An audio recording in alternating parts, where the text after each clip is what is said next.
Hello and welcome to Capitol Review. I'm Mark Hall. Virginia's only gubernatorial debate is in the books. Republican Lieutenant Governor Winsome Earle-Sears and Democrat and former Congresswoman Abigail Spanberger wrapped up a fiery debate several times, speaking over each other. Take a listen.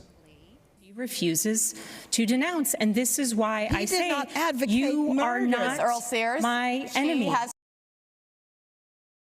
And joining us now is Dr. Stephen Farensworth, a political science professor at the University of Mary Washington.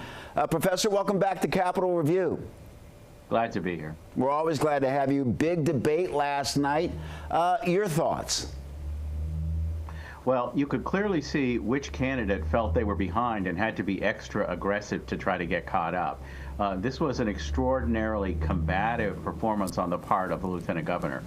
You hardly could hear what Abigail Spanberger had to say when it was her turn to talk because of the volume of interruptions, which only went one way, by the way. Do you think it was effective? I think it was overdone, to tell you the truth. I think that sometimes to rattle people during debates, you interrupt, you be a little more combative and less polite than you would be in ordinary conversations. But the reality here was that that was way too much of that. I think that the average voter, that is a voter who is not like reflexively partisan or reflexively Republican, is going to look at that and have doubts about the lieutenant governor and her suitability for working with other lawmakers in Richmond. Talk about some of the highlights for each candidate. Is there a moment for the Democrat Abigail Spanberger that stood out for you?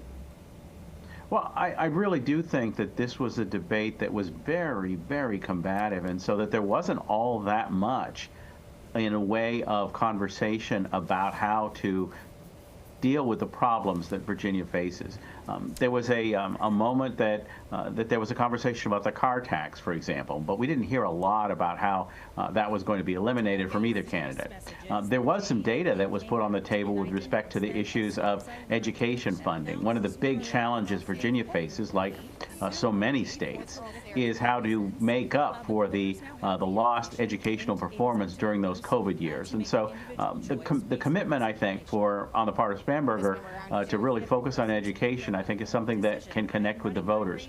Another thing, of course, is the conversation about the continuing government shutdown and, of course, those layoffs and furloughs and people who've lost their jobs during the last several months as a result of the federal government cutbacks under President Trump.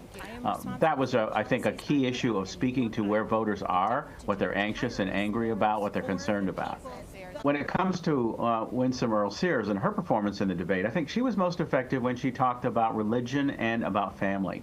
One of the things that people look for when they're looking at candidates for office is this question of character. And the background in the military, the commitment to family, the commitment to religion, these are things that can connect with a lot of voters.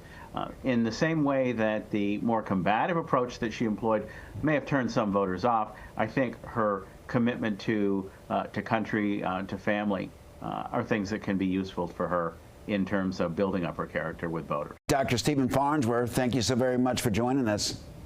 Thank you.